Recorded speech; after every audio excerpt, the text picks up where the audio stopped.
Okay, आप ये कह रहे हैं कि एक जनरल को ये कि कोई टॉपिक आपको ऑलरेडी हो गया है ना, this month for IIT exam, then जब क्लासेस स्टार्ट होंगे जून से तो आप रिकमेंड करेंगे कि ज्वाइन करें या नहीं स्टडी से?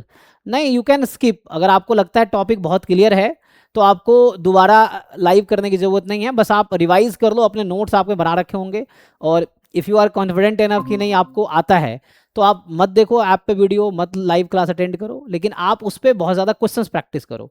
आप डिफरेंट एग्जाम के instead of again doing syllabus live batch में या रिकॉर्डेड से दोबारा सिलेबस करने के बजाय आप ज़्यादा से ज़्यादा क्वेश्चन सॉल्व करो उस टॉपिक पे।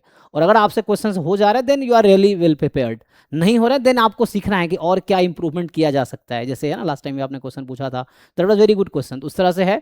तो ऐसे और क्वेश्चंस के लेवल आप बढ़ाते जाओ क्वेश्चंस के। जैसे इनिशियली आप जब एग्जाम्पल के CUET का प्रीवियस ईयर क्वेश्चन आप देखोगे तो आपको बहुत ईजी लगेगा। जैसे है ना अभी एग्जाम मान लो ये ड्राइव मेलोडी है, आप सर्च करोगे तो बहुत आसान लगेंगे।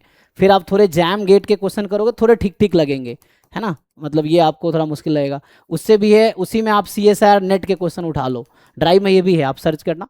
तो CSIR नेट के वो क्वेश्चंस करो जो आपके सिलेबस के हैं। फॉर एग्जांपल आप जैम की तैयारी कर रहे हैं तो आप उन क्वेश्चंस को करो सॉल्व। ये हो गए, या ISI-M स्टैट्स वाले जो है इसका भी ड्राइव में क्वेश्चन है तो आप इसको उठा के सॉल्व करो। ISI-M स्टैट के क्वेश्चन हो गया, है ना। ISS के क्वेश्चन हालांकि मुश्किल नहीं होता, ISS के क्वेश्चन आसान ही होते हैं, CUET जैसा ही होता है, बट उसमें थोड़ा सब्जेक्टिव आता है या ऑब्जेक्टिव उतना लेवल नहीं रहता उसका, बट थोड़े है ना, थोड़े मुश्किल हो, जैम जैसा मान सकते हो, बट ऐसा है।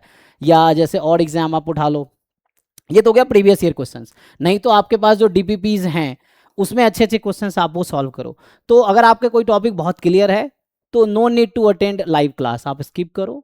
एंड रिकॉर्डेड लेक्चर भी देखने की नीड नहीं, आप अपना नोट्स बना रखे हो तो उसको रेगुलर रिवाइज करते रहो सो दैट भूल ना जाए। एंड ऐसे भी जब क्वेश्चन आप प्रैक्टिस करोगे तो थ्योरी खुद ही रिकॉल होती रहेंगी, वैसा तो भूलेंगे नहीं, आप भूलेंगे तो फिर आप पढ़िए।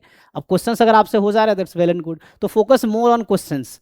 और जब आपको बहुत इजी लगने लगे क्वेश्चंस तो थोड़े डिफिकल्ट क्वेश्चंस ढूंढो और उस पर वर्क करो। आप नहीं मिले तो आप मुझे बताओ, है ना, वैसा है। जैसे मैंने रिकमेंड किया ना, ये सब एग्जाम के आप प्रीवियस ईयर क्वेश्चंस ट्राई करो। CUET स्टैटिस्टिक्स है, जैम गेट स्टैटिस्टिक्स है, CSIR नेट मैथमेटिकल साइंस है, ISI-M स्टैट्स के PYQs हैं, ISS के हैं, या और भी कोई एग्जाम आपको लगता है जिसके क्वेश्चंस आपके लिए रेलिवेंट होंगे आपके एग्जाम के लिए।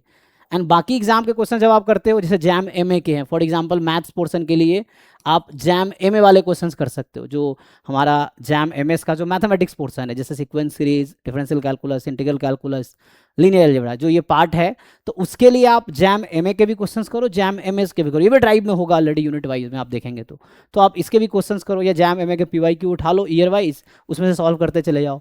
तो जैम MA के वो सारे क्वेश्चंस करो जो जैम MS के सिलेबस में है, sequence series, differential calculus, integral calculus, matrix, and जो आपका मैट्रिक्स अलजेब्रा जो है ना, वो लीनियर अलजेब्रा पार्ट, तो उसको सॉल्व कीजिए, ठीक है ना। तो लाइव क्लास जरूरी नहीं अटेंड करने का, if you want to revise you can do, but आप अगर कॉन्फिडेंट है तो डोंट नीड टू, है ना, अटेंड। बट आप क्वेश्चन जरूर सॉल्व करो, you focus more on problem solving. जितने ज़्यादा प्रॉब्लम सॉल्विंग, मॉक टेस्ट हो गया या DPPs हो गया या डिफरेंट एग्जाम के PYQs हो गया, तो ज़्यादा ज़्यादा क्वेश्चन सॉल्व करोगे तो आपकी अंडरस्टैंडिंग ज़्यादा उस टॉपिक को लेकर बढ़ेगा, मतलब बहुत बारीकियां से आप पकड़ पाओगे, गलतियां आपसे उतनी कम होंगी जितने ज़्यादा आप क्वेश्चन प्रैक्टिस किए होंगे। क्योंकि जब आप बहुत ज़्यादा क्वेश्चन प्रैक्टिस करते हो तो उस प्रोसेस में आप इतनी गलतियां कर लेते हो कि एग्जाम में आपसे गलती नहीं होगी, ये है, ठीक है ना। ओके, ठीक है, थैंक यू। हाँ।